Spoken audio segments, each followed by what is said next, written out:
2 Kings chapter 7. And I would like you to turn to that particular passage of Scripture, after which I would like to set a backdrop for you. 2 Kings chapter 7. This is a very significant moment in the history of the northern kingdom of Israel.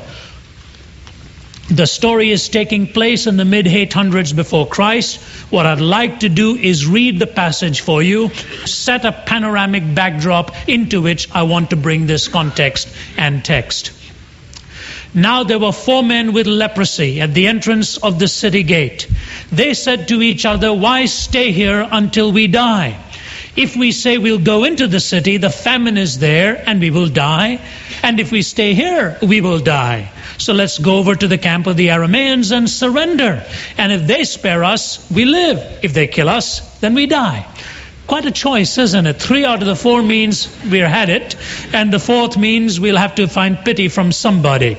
Then in verse 5, at dusk they got up and went to the camp of the Arameans. When they reached the edge of the camp, not a man was there, for the Lord had caused the Arameans to hear the sound of chariots and horses and a great army, so that they said to one another, "Look, the king of Israel has hired the Hittite and Egyptian kings to attack us." So they got up and fled in the dusk and abandoned their tents and their horses and donkeys. They left the camp as it was and ran for their lives. They did not recognize God's hand in it all there.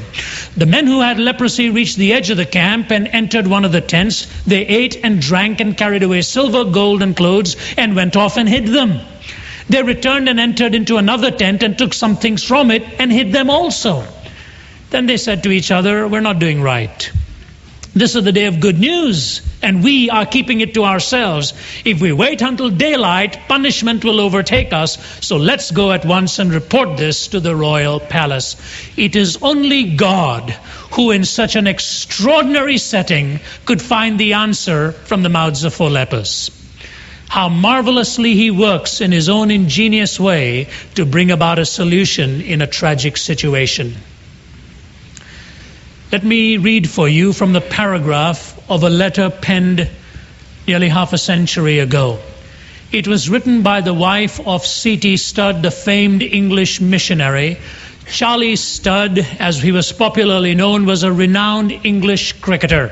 He would be as well known in England as some of the best known Braves players are in our city here and probably around the country. C.T. Studd was not only the Cambridge University cricket captain, but he was also tipped to play for the national team and was renowned already in the record books. Adding to that, his father left him an enormous fortune, which he promptly distributed because he did not want to be smothered by all that it was going to bring to him, and he became a missionary for Christ. In his student days, he took 6 other Cambridge University students and went to China. Then after he was married and raising 4 daughters, he and his wife Priscilla committed themselves to the Heart of Africa mission, which it was first called, then became the Worldwide Evangelization Crusade, WEC as it is known today. At the age of 52, he felt called to go to Africa. And one of his friends looked at him on the night before and said, "You can't be a fool at this stage to give up everything you've got and say goodbye to your children and your sons-in-law and your wife and move on to Africa into unknown territory." He and his wife really struggled with the decision, but they did not discuss its implications with each other as much as they discussed its implications for Africa. Only later on in their journals were they both to find out how heavy-hearted they were the very week before C.T. was to leave. She wrote this in her journal, brilliantly written with all of the honesty of her soul. "That night before I went to bed, I had an experience," she writes in her journal. "I sat down by the fire, and as I thought of all that was going to happen to me, I began to cry. I do not often cry, but I wept sore that night. Then I thought, this will never do. I shall be ill tomorrow and unable to help anyone. Going up in the train that day to Waterloo, I had been reading a book in which there were 2 references. One was Psalm 34 and the other Daniel 3:29. I had decided that in my first spare moments I would read those passages. So I opened my Bible. The very first word seemed almost to knock me down. The first word was I. And then it said, I will. It means determination, grit, courage. It goes on to say, I will bless, meaning I will make the Lord happy. And that was not to be attained by weeping. I will bless the Lord at all times, it said, which meant even now. And before I got to the end of that verse, the tears were gone. And I had got to that point where I could say, I will make the Lord happy now. I just felt every fear was gone. All my fears, all my troubles, all that feeling of left alone was going to mean, all the fears of malarial fever and the poisoned arrows of the enemies. And I went to bed rejoicing. I just laughed, the laugh of faith that night. I rose from my knees and wrote the experience to my husband, and I posted it to Marseille, though he had not yet left the country. So Priscilla writes that letter, sends it on his way, not knowing of the agony of the soul that C.T. was going through, and that last night hardly any words were exchanged amongst them because of the fear that they would break down and give up the fight and not want to proceed anymore. The passage I give to you this morning, ladies and gentlemen, is a passage of faith, because that's really what the battle is all about. Somebody has rightly said that the death in our age is not the death of morals, that is only a symptom. What has died in our age has been faith itself. We have lost the capacity to believe in a God who orders and directs our lives. And the story I give to you is a story of faith. G.K. Chesterton says these two things about faith which are very powerful. Please listen. He says, faith and love are apt to be spasmodic in the best of minds. Faith and love are apt to be spasmodic in the best of minds. Men live on the brink of mysteries and harmonies into which they never enter, and with their hand on the door latch, they die on the outside. Men live on the brink of mysteries and harmonies into which they never enter, and they die with their hand on the door latch on the outside. But then he goes on to say this, there is something within man which is always on the verge of dying, but never quite dies, because he knows a great moral fact, that faith is a perpetually defeated thing which survives all its conquerors. Faith is a perpetually defeated thing which survives all its conquerors. A long while ago, Voltaire said, in 100 years, the Bible will be a forgotten book. In 100 years, the Bible will be a forgotten book. If you go to France today, one of Voltaire's homes belongs to the French Bible Society. Voltaire is dead and gone.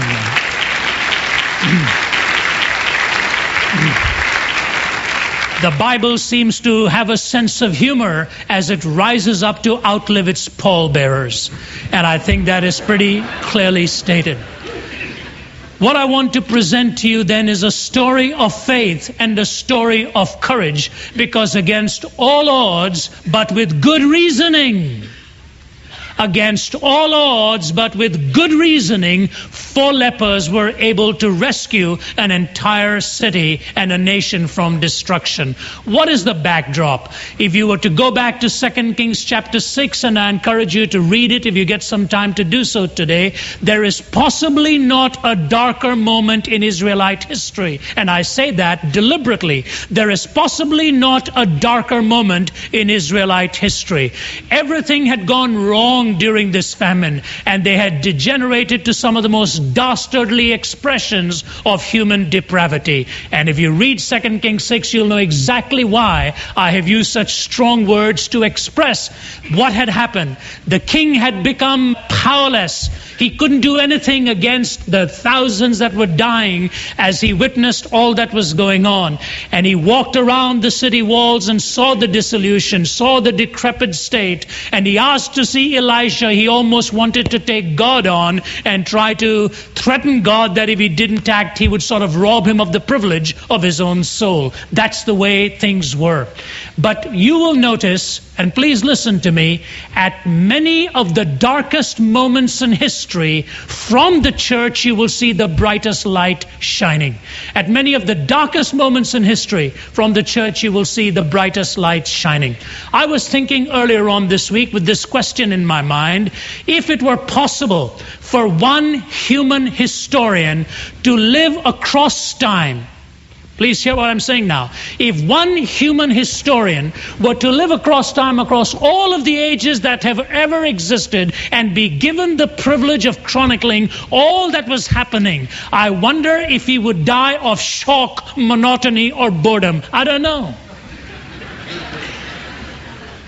Because Santayana has said, he who refuses to learn from history is forced to repeat its mistakes. And Muggeridge very appropriately says that all new news is old news happening to new people. All new news is old news happening to new people. It happens again and again and again. And the fact of the matter is, there is one historian. He is not human. It is God himself. And in that self, history is his story. As he begins to unfold for you and me what it took to ultimately get a response from people such as yourself and mine. So let's go back. We see a darkness, there is a deprivation, there is a famine, and all of a sudden we see an intervention that could only be explained as the supernatural. We see the darkness and the desolation and an intervention that could only be explained in terms of the supernatural. Now let me explain those very two things in our time right now. As we live in our time, I think G.K. Chesterton's description is very appropriate. Listen to what he says. You are free in our time to say that God does not exist. You are free to say that he exists and is evil. You are even free to say, like poor old Renaud said, that God would like to exist if he could. You may talk of God as a mystification or metaphor. You may boil him down with gallons of long words or boil him to the rags of metaphysics. And it is not merely that nobody punishes you, but nobody protests. But if you speak of God as a real thing like a tiger, as a reason for changing one's conduct, then the modern world will stop you somehow if it can. We are long past talking about whether an unbeliever should be punished for being irreverent. It is now thought irreverent to be a believer. May I repeat that last statement for you? We are long past talking about whether an unbeliever should be punished for being irreverent. It is now thought irreverent to be a believer. The shifting sands of human allegiances, so that today if you stand up in a university setting and actually talk about God, you are immediately assumed to be in an arena of myth. They are in the arena of empiricism, hard, real facts, the world of reality. We have somehow mystified everything, living in some cave somewhere. That's the time, and there is a darkness, but there is a price you pay for that kind of a belief. So here comes the idea, here comes the consequences. There is a darkness, there is a famine, there is a vacuum. In the years that I have had the privilege of covering the length and breadth of this world, I do not know if I have ever sensed a paucity of truth as deeply visible as it is in our times. It is almost as though even our leaders have lacked the most basics of wisdom and what is right and what is wrong. And all that is happening around the globe, you read about every day, and I do too. And if you really want to sleep that night, you don't listen to the news before you go to bed. There it is. But you see, in that darkness, some incredible things are taking place. There is an intervention of a way no human mind had ever envisioned. I recall being in Russia and sitting at a table with 6 generals. My wife was with me and another one of my teammates. For 2 hours we sat with these minds that for the last 20 to 30 years had stalked the world with their own geopolitical strategizing. And as they sat around that table and discussed God, nation, religion, and so on, to listen to 6 atheists there talking to you about everything they'd believed suddenly caving out from underneath them.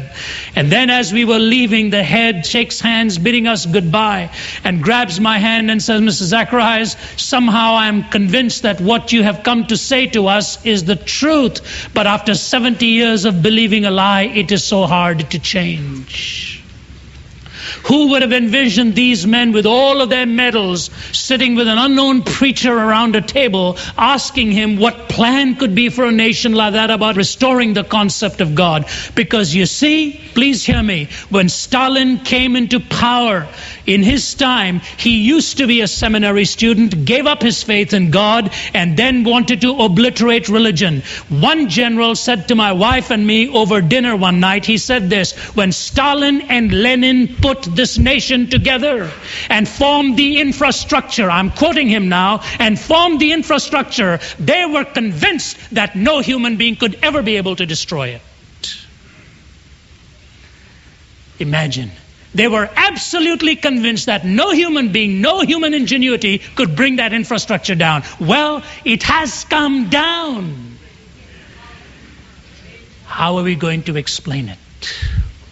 See, sometimes in the darkest moments in history, the brightest light shines, which leaves no human explanation for it apart from an intervention of God himself. I give you that kind of a relevance just in case you wonder, looking back 2,700 years ago, what four beleaguered-looking lepers have to do with our time. Here they were perched on the outside of the city. Their city had been taken over by the Arameans, and their city had been ransacked. A famine had stricken that land for a long period of time.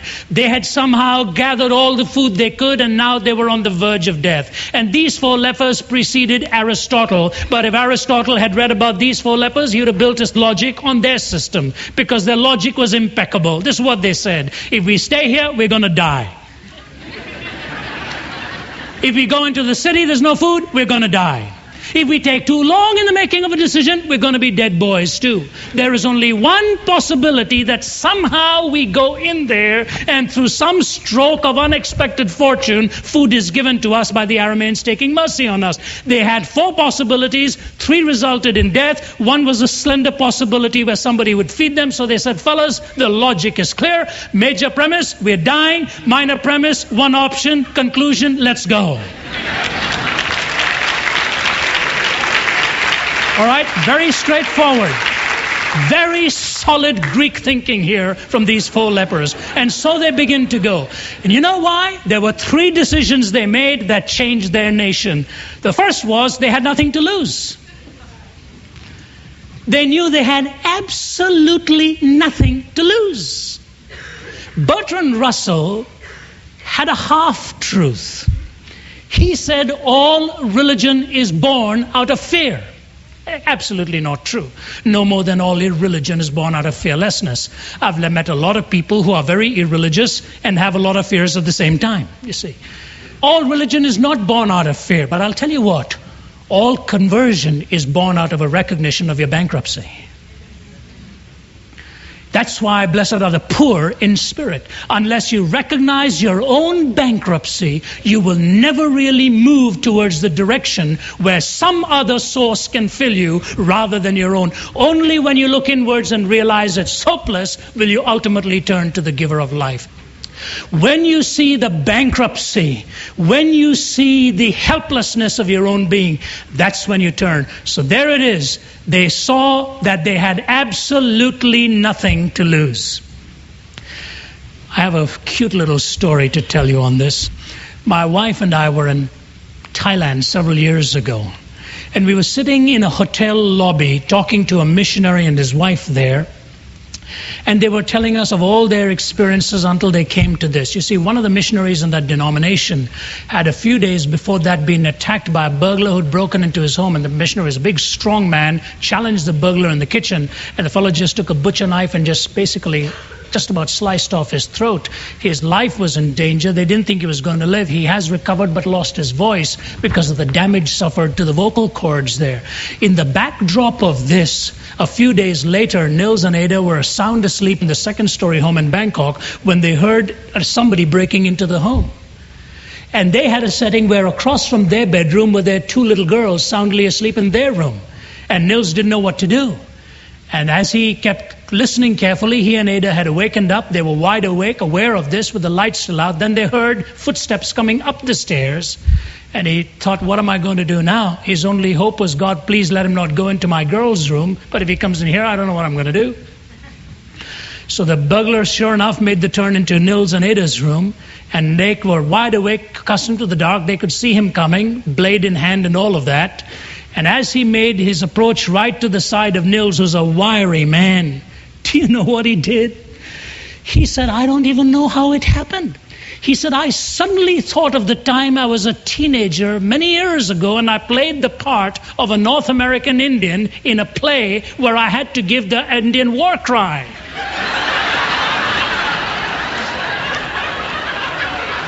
He said, I didn't even know whether I was in the body or out of the body. I didn't know if I opened my mouth whether anything would come, even a breath.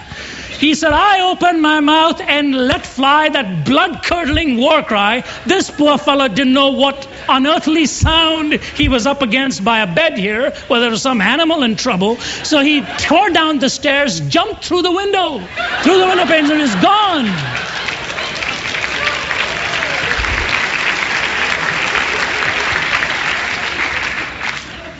Why? He had nothing to lose. He knew he was finished. Why do you think the woman of ill repute comes with her alabaster ointment? Knowing these religious, prejudiced people are there who are going to look down upon their legalistic noses at her. Why do you think she walked in with all of her reputation, breaks that ointment and pours it on her Lord? And they looked so angrily at her. And he, Jesus, broke that tension immediately and said, listen, fellas, I know exactly what's on your mind.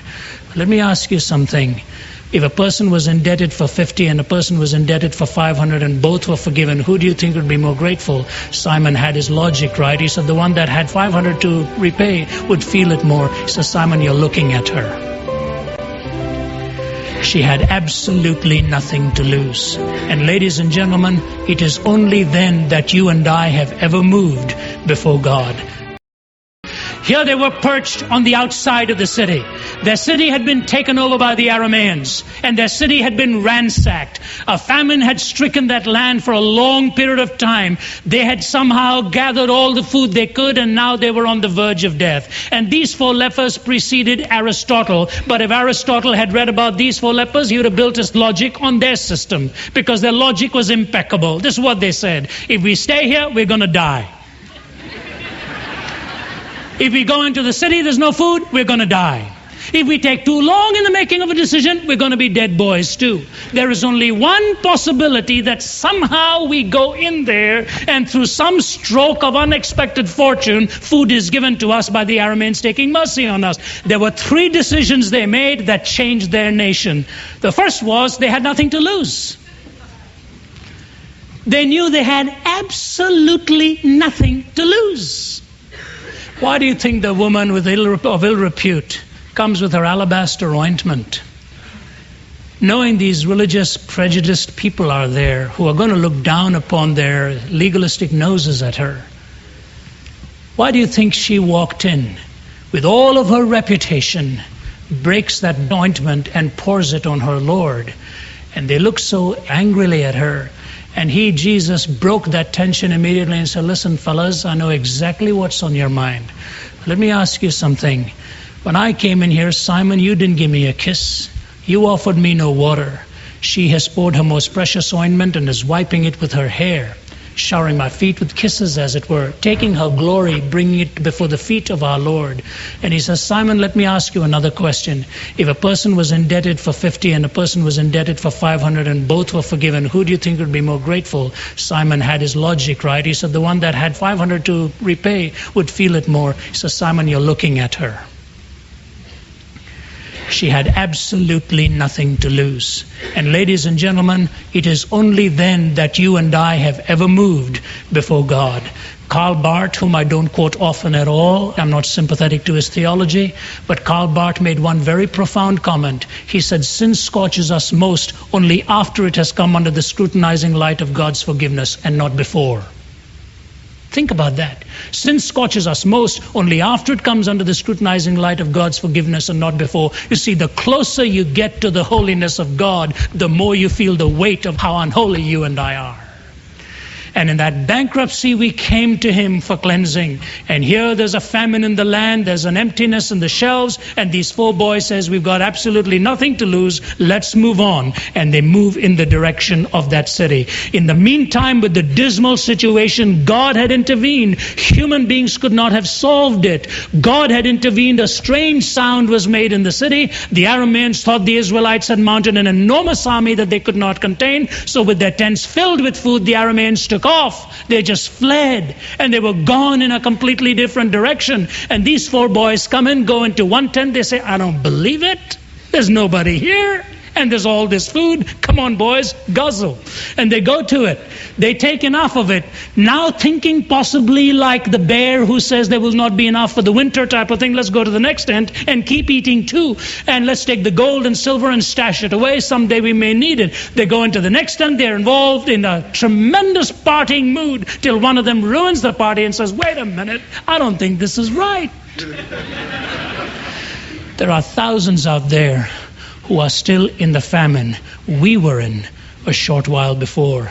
And now with all of the abundance of food, are we going to gluttonously just consume all we've got without taking upon ourselves this great privilege? This is the day of good news. Look what God had done. Amen. Look what God had done. And all of a sudden, the Arameans didn't know how to explain it. The leper boys didn't know how to explain it. But they said, we're going to bring everybody to share on all of this food. From having nothing to lose, all of a sudden they had everything to share.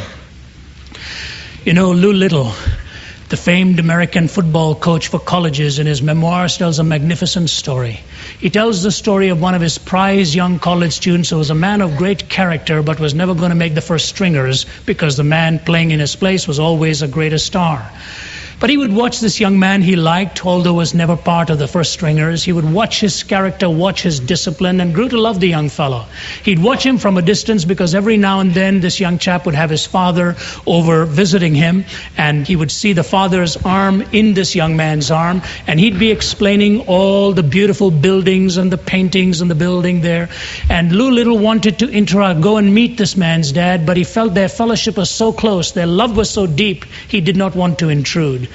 Till all of a sudden one day the young student's mother called to the coach and said, Mr. Little, my husband has just died. He was very close to my son. My son has a great admiration for you. Would you please be the one to bear this news to my son, put him on a plane and send him back for the funeral?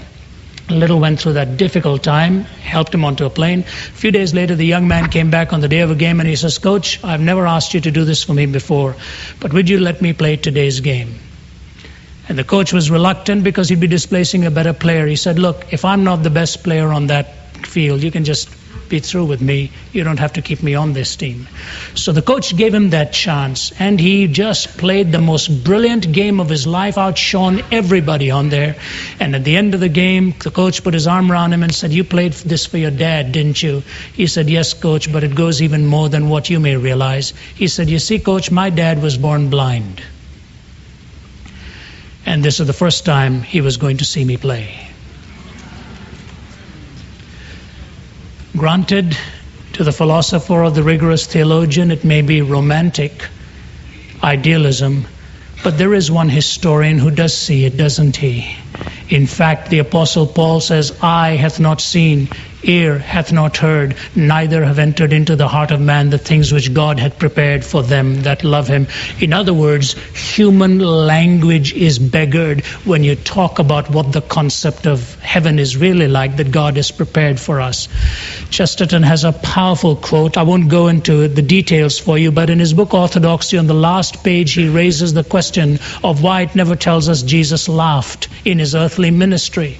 He says he was unlike our solemn supermen and imperial diplomatists. They are afraid to restrain their displeasure or anger. He said not so with Jesus. He walked into the temple and sent those hucksters and money changers running, scurrying out of there, hurling their furniture down after them.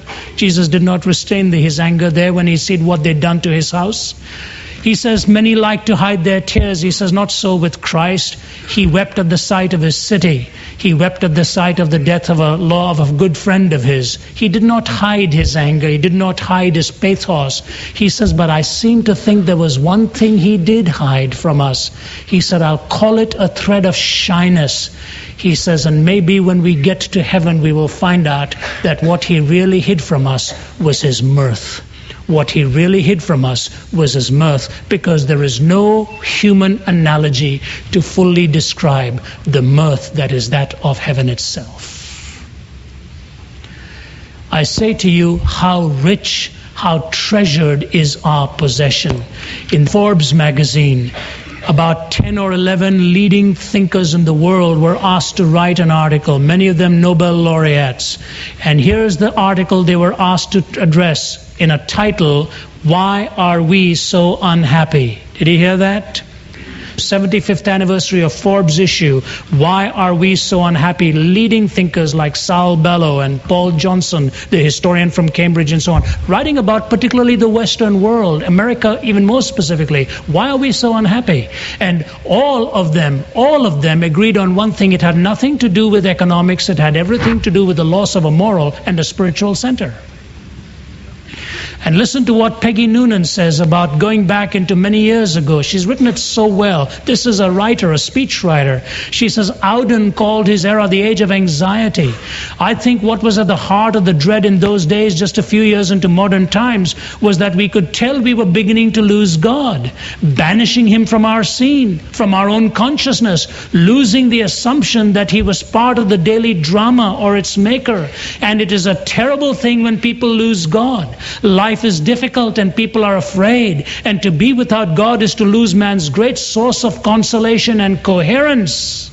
Let me say that again. To lose God is to lose man's great source of consolation and coherence. So there's both existential and logical reference to it. There is a phrase I once heard or made up that I think of when I think about what people with deep faith must get from God. That phrase are these words, the love that assuages all.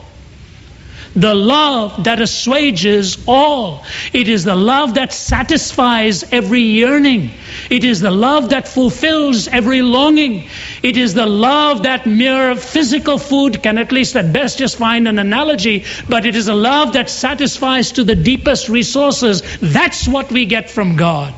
And if Peggy Noonan were sitting across the table from Alexander Solzhenitsyn, he would echo that 1,000 times over, because when he received the Templeton Prize for Religion, in his speech he said this. He said, as a little boy I used to run around my home playing, but I remember my grandparents and parents sitting around talking, and they were all asking the same question. Why has Russia experienced such bloodshed? Why has Russia experienced such pain? Why is there such lawlessness? Why is there such murder? Why is there such violence? Why is there such destruction of human creativity? Why? He says, after all of their discussions, there always was the same answer. Because we have forgotten God, said he. He said, I heard my grandfather saying that, my father saying that. He said, now, decades later, after writing thousands of pages myself, and he's just finished a 5,000-page history of the Soviet Union.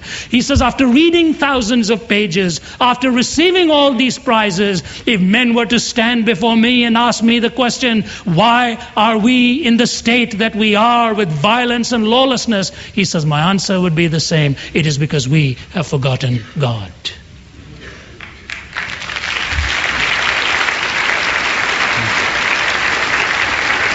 There it is.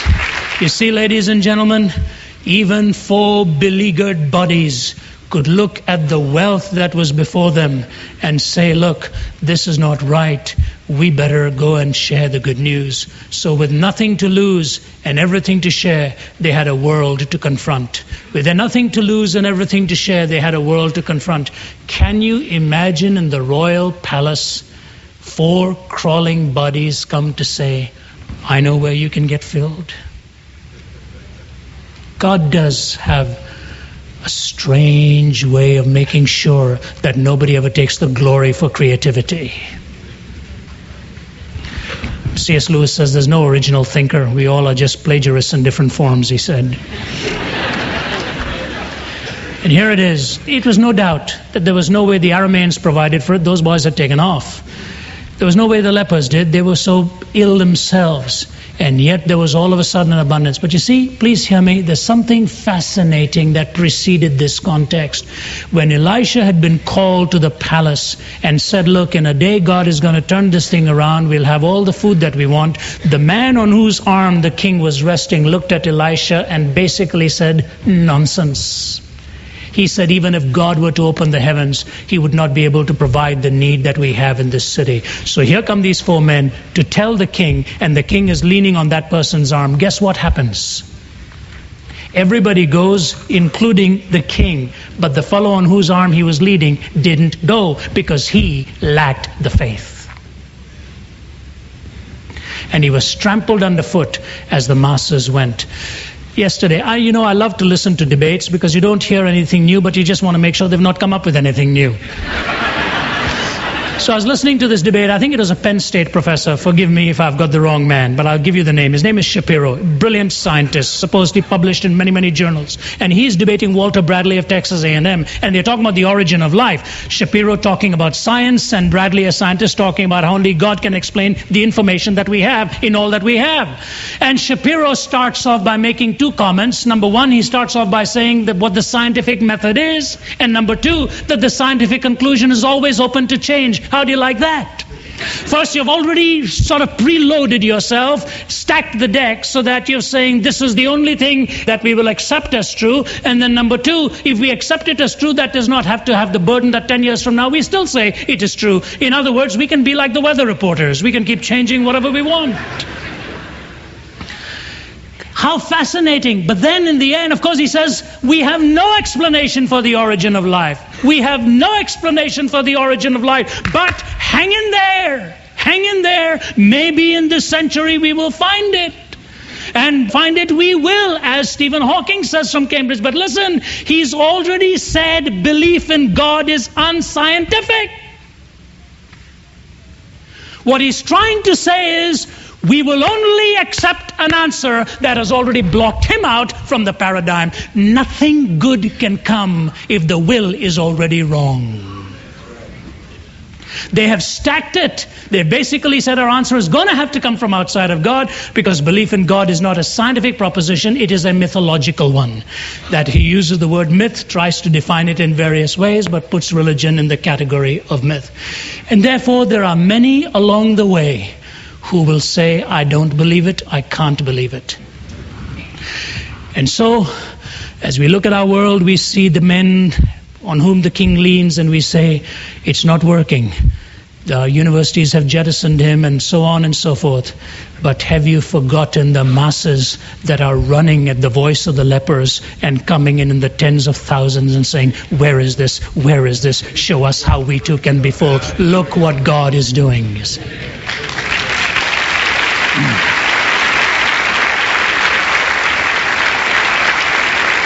How easy it is to lose sight of that. I would like to just close with a couple of simple illustrations and bring this to an end. I was attending a dinner in celebration of Billy Graham's many years in the ministry. Youth for Christ had this about 2,000 to 3,000 people at a dinner in Chicago, and Dr. Graham was on the platform, Torrey Johnson, some of the men who had been involved in YFC's early days of formation. And Torrey Johnson told this story. It was so magnificent. And there were others sitting on the platform that many, many years ago, about 40, 50 years ago, Torrey Johnson had been asked to come and speak at a high school in Chicago. And he couldn't go. So he contacted the people and said, there's a young evangelist I want to send to you instead of my place. I've got another commitment. His name is Billy Graham. And the fellow said, never heard of him. We'd rather have you, Dr. Johnson. So he said, no, take this man. He's very good, very, very effective. No, we don't want. What's his name? Billy Graham? No, we don't want him. Finally, they insisted that they didn't want him. And Torrey said, if you don't have him, you've got nothing. Why sit we here until we die? Same old thing. What have we got to lose? So Billy Graham goes and speaks. He comes back. You know what he said? Nothing much happened. They didn't respond very well. There was one fellow who came to know the Lord that day. I prayed with him. Do you know who that one was? He was sitting on the platform. Warren Wiersbe. Great pastor of Moody Church. became the voice of Back to the Bible for many, many years, and of course still one of the leading expositors. You see how marvelously God moves? We could have lost sight of it, saying, there wasn't that much of a response, but there was a Warren Wiersbe whose voice was going to touch literally the millions through his Bible program across the country and the world. And now I funnel this all together. I told you this is a story of faith and courage. I told you that faith and love are apt to be spasmodic in the best of minds, and that many will die outside of the harmonies and mysteries with their hand still on the door latch. And I told you how faith seems to conquer its enemies and rise up to outlive its pallbearers. 4 men with nothing to lose, everything to share, and a world to confront changed their time. It was in 1913 that C.T. Studd felt the same thing, when he knew the heart of Africa where he was going was cannibal territory. And by the way, I never wanted to mention it, but in 2 Kings 6 it tells us cannibalism had begun because of the famine in Israel too. It's a horrible time in the history, as I said, not ever justified, not ever prescribed, but the human depravity had gone to such low ebbs. So here it is. You see a man like C.T. Studd, that great cricketer, saying to his wife, God, I think, lays his heart on us for me to go to Africa. And so he's going to go at the age of 52, leaving his children, his wife, and everyone. And friends said, don't do it, C.T. But he and his wife had prayed. She said, you go, I'll raise the funds here for you. They were both in this together. And if you want to read some of the dearest letters ever exchanged, it was between the two of them. He could not bring himself the last night to sit down and even put his arms around her, because he was afraid the passion would be so strong in his heart for her he could never break away from it. She felt the same way. Now he gets into the boat, and on the first night in the boat, he writes this to her. My darling Priscilla, God was good to keep us so busy that last night. He knew I could not stand much. And so he engineered us right through and gave God the glory, and gave the glory in our souls. Now, let us thank him in anticipation, not only with our lips, but also with our lives. You little dream, Priscilla, of how I know that you paid the greatest price. Only I did not dare say that to you too. But I do admire you, darling, and shall ever do so. And God will give us his 100-fold, and the result and honor must ever be according to the magnitude of the sacrifice. Goodbye, my darling Priscilla. We began risking all for God, and we will end as we began, loving each other utterly, and only less than we love Jesus. He didn't see her for over a year. And when he came back, they were home 2 years, and on their knees felt that he should go back again. And for the last 13 years of his life, they were together for just 2 weeks. I don't understand it. I'm not justifying it. All I say to you is they lived at a time where the need was so enormous that in their joint lives they sacrificed so much. By God's grace, he may not be asking you and me to do that. But listen, folks, you and I have to take some risks too. And we're living at a time in North America where I cannot ever recall when it was darker. Our homes are in trouble. We don't understand sexuality anymore. We don't understand morality anymore. We don't even understand what human life is anymore. So while millions are tossed into the bins of scientific progress, all in the name of humanism, while our homes are being wrecked one after another as millions are idiotized before a box night after night, may I ask you, what risk are you going to take for him? If you sit and do nothing, it is a form of death, isn't it? Why not go in there and see what God is doing and join in with him? That's what missionary work is all about. Find out what God is doing and joining in with him. Many times we want to go and do what we want to do and ask him if he would care to join with us. And that's not it at all. Nothing to lose, everything to share, a world to confront. In the darkest night at that time, the brightest light shone from a believing segment. May God bless you as you consider this.